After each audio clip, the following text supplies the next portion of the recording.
जेके media के सभी viewers को हमारी तरफ से सुप्रभात। देखिए, भद्रवा के अंदर बहुत सारे डेवलपमेंटल मुद्दे हैं और उन्हीं मुद्दों के ऊपर हम आज बात करेंगे, चाहे वो हॉस्पिटल का मुद्दा हो या इसके अलावा टूरिज्म है या रोडों की किस प्रकार की हालात इस समय भद्रवा टाउन के अंदर बनी हुई है। इसी के ऊपर बात करने के लिए आज हमारे साथ एडवोकेट मोहम्मद माजिद मलिक जी है। भद्रवा के ऊपर हम चर्चा करेंगे कि किस प्रकार से भद्रवा को बार बार इग्नोर किया जाता है। एक महीने पहले भी हमने रोडों को लेकर जिक्र किया था, जिस प्रकार से ब्लैक टॉप जो भद्रवा टाउन के अंदर पड़ा था, लेकिन कुछ ही दिनों के बाद वो ब्लैक टॉप पूरा निकल चुका था। अब इतनी खस्ता हालात जो भद्रवा टाउन की हो चुकी है कि दोबारा उसके ऊपर कोई संज्ञान लेने के लिए तैयार नहीं है। और भी बहुत सारे मुद्दे हैं। इस समय मेरे साथ बात करने के लिए एडवोकेट मोहम्मद माजिद मलिक जी हैं। बार बार भद्रवा के मुद्दे जो रेज करते रहते हैं, लेकिन उसके ऊपर कोई भी सुनवाई अभी तक किसी की नहीं है। आप बता दीजिएगा। और सबसे पहले जेके मीडिया में आपका स्वागत है। जिस प्रकार से आए दिन आप भद्रवा के मुद्दे हाईलाइट करते रहते हो, लेकिन अभी तक किसी न सरकार का न एडमिनिस्ट्रेशन का उन मुद्दों के ऊपर संज्ञान रहा है। जी, मैं धन्यवाद करना चाहूंगा कैर सिंह जी आपका, और बताना चाहता हूँ आपके दर्शकों को कि भद्रवा में लोग परेशान है। कोई भी कंसंट्रेट सरकार के द्वारा, प्रशासन के द्वारा भद्रवा पे नहीं किया जा रहा है। भद्रवा के अंदर कोई भी नया कार्यालय, नया प्रोजेक्ट शुरू नहीं किया गया है, और बल्कि जो परंपरा, जब देश आजाद हुआ था उसके बाद एक परंपरा शुरू हुई थी भद्रवा से विभागों को उठाने की, वो परंपरा अभी भी शुरू है। रिसेंटली 2 दिन पहले कैबिनेट की मीटिंग होती है, और कैबिनेट की मीटिंग में कोई भी फैसला भद्रवा को लेकर नहीं किया जाता है, जबकि पिछले 20 साल से भद्रवा के लोगों को आश्वासन दिया जा रहा है कि हाइड्रोलिक डिवीजन का गठन भद्रवा के अंदर किया जाएगा। लेकिन जब कैबिनेट की मीटिंग होती है तो उसको भी भद्रवा को नहीं दिया जाता है। और इवन भद्रवा में स्लो फॉल होती है, मैकेनिकल डिवीजन की बड़ी जरूरत थी भद्रवा के अंदर, लेकिन कैबिनेट में रिस्ट्रक्चरिंग की जाती है मैकेनिकल डिवीजन की, वो भी भद्रवा में क्रिएट नहीं की जाती है। तो इस तरह का डिस्क्रिमिनेटरी एटीट्यूड सरकार के द्वारा भद्रवा के साथ है। कोई भी जितने भी राजनीतिक दल है, पॉलिटिकल पार्टीज है, उनसे लोग सेटिस्फाई नहीं है, और उन्हें हमेशा भद्रवा के साथ डिस्क्रिमिनेशन की है। भद्रवा एक टूरिज्म टाउन कहा जाता है, लेकिन अगर आज आप भद्रवा के अंदर आएंगे, बुदेल से अंदर तमाम सड़कें, लिंक रोड टूटी हुई है भद्रवा टाउन के अंदर, जंप लगते हैं। देखिए, सब डिस्ट्रिक्ट हॉस्पिटल की हम बात करें तो काफी सारी कमियां वहां पर हैं, और आज बताया जा रहा है कि एक्सरे वहां पर जो खराब पड़ी हुई है। क्या आपका कहना है कि आज भी लोगों को जो डोडा जाना पड़ता है, कोई प्रॉब्लम हो तो? डोडा के मेडिकल कॉलेज में अगर विजिट आप करेंगे तो हर बेड पर भद्रवा का पेशेंट आपको मिलेगा। भद्रवा हॉस्पिटल में इमीडिएटली रेफर हॉस्पिटल जिसको रेफर किया जाता है, मैं भद्रवा के अस्पताल को रेफर हॉस्पिटल कहूंगा। और पिछले कुछ दिनों से एक्सरे की मशीन फंक्शन नहीं कर रही है एसडीएच भद्रवा में। इस तरह के हालात भद्रवा के अंदर है। मैक्सिमम डॉक्टर्स की पोस्टें वैकेंट है। कभी एक डॉक्टर होता है तो दूसरा नहीं होता है, दूसरा होता है तो तीसरा नहीं होता है। लोगों को डोडा जाना पड़ता है। कोई भी नेता ये बात करने के लिए तैयार नहीं है जिन्होंने चुनाव लड़ा था, चाहे यहाँ हारे थे या सत्ता में है, वो कभी भी भद्रवा की बात नहीं करते हैं। भद्रवा के लोग यहाँ पे बहुत परेशान है, बेरोजगारी भद्रवा के अंदर है, और लोगों को उसके बावजूद स्वास्थ्य सुविधाओं के लिए डोडा के मेडिकल कॉलेज या अल्ट्रासाउंड के लिए किश्तवाड़ और जम्मू जाना पड़ता है। क्या फायदा है भद्रवा के हॉस्पिटल का? कोई भी बात करने को तैयार नहीं है। आज बेरोजगारी भद्रवा के अंदर बहुत ज्यादा हो गई है। लोगों ने लोन निकाला था, वो इंस्टॉलमेंट नहीं दे पा रहे हैं। यहाँ पे टूरिज्म भी बिल्कुल चरमरा गया है। टूरिज्म सेक्टर जो हमारा है वो देखिए, इस समय एक और जानकारी हमें मिल रही है कि जिस प्रकार से भाला जो पब्लिक हेल्थ सेंटर है, वहां पर एम्बुलेंस की सख्त जरूरत थी, क्योंकि जो पहले वहां पर एम्बुलेंस पड़ी हुई है वो बताया जा रहा है कि काफी खस्ता हाली में है। है उसके टायर घिसे हुए हैं। लेकिन कल के दिन काफ़ी अच्छी बात है कि स्टील अथॉरिटी ऑफ इंडिया ने वहाँ के लिए एक एम्बुलेंस जो प्रोवाइड की है। लेकिन ये अब सुनने में आ रहा है कि जो बड़ी एम्बुलेंस थी उसको डोडा रखा गया है, वो CSR के तहत जो अप्लाई की गई थी, यानी भद्रुआ माफ कीजिएगा भाला के लिए कोई और एम्बुलेंस थी, बड़ी एम्बुलेंस थी और छोटी एम्बुलेंस दी है। आपको नहीं लगता कि जिस प्रकार से काफी सारे हादसे जो भाला के इलाके में, भद्रुआ के इलाके में होते हैं, अगर ज्यादा पेशेंट्स हो तो क्या ये छोटी इससे काम चल पाएगा? देखिए, जो भी वहाँ पे एम्बुलेंस दी गई है वो अच्छा एक स्टेप है, इसमें भी वो एम्बुलेंस डोनेट की है भाला के लिए। लेकिन जो डोनेट हुई है बड़ी एम्बुलेंस वो ही भाला के हॉस्पिटल को मिलनी चाहिए, वहाँ के जो प्राइमरी हेल्थ सेंटर है उसको मिलनी चाहिए। ये अच्छी बात नहीं है, ना ये टॉलरेबल है। इस सिलसिले में हम भी जो कंसर्न अथॉरिटीज है उनसे चेकअप करेंगे इस मैटर की जो सैंक्शन हुई है, जो डोनेट की गई है कंसर्न अथॉरिटी की तरफ से, वही एम्बुलेंस वहाँ पे दी जाए। और कई एम्बुलेंस यहाँ पे अखाड़ में जरूरत है प्राइमरी हेल्थ सेंटर को, चिंता भाला में एक एम्बुलेंस की जरूरत है।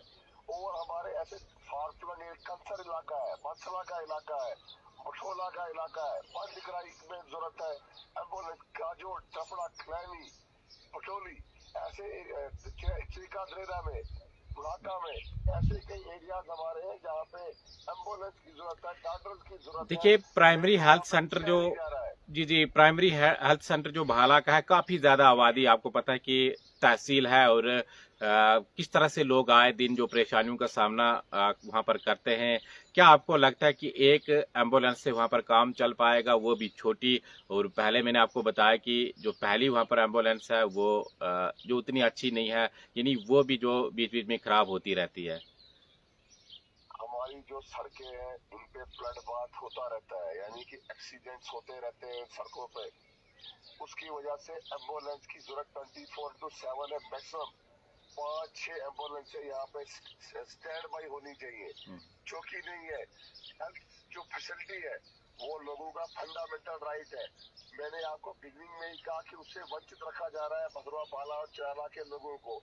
हमें छोटी छोटी स्वास्थ्य सुविधाओं के लिए भद्रवा से, भाला से, चिराला से डोडा के मेडिकल कॉलेज में जाना पड़ता है। फाइनेंशियल कंडीशन लोगों की ऐसी नहीं है, कोई रोजगार नहीं है, उसके बावजूद भी हमारे डोर स्टेप पे स्वास्थ्य सुविधाएं नहीं है, डॉक्टर्स की मैक्सिमम पोस्ट खाली है। अगर आप चिराला की बात करेंगे वहाँ पे आज भी हॉस्पिटल नहीं है। भाला में भी स्टाफ की कमी है, कभी वहाँ से उठा के भद्रवा लाते हैं, भद्रवा से उठा के भाला ले जाते हैं। यही हाल हमारी पेरीफेरीज का भी है। ओवरऑल भद्रवा के हालात जो है बिल्कुल ठीक नहीं है। यहाँ पे कोई कंसंट्रेट सरकार के द्वारा नहीं है। हर एक सरकार ने डिस्क्रिमिनेशन की है भद्रवा के साथ, तभी भद्रवा के लोग आज यहाँ पे परेशान है। भद्रवा की बात करने वाला कोई नहीं है।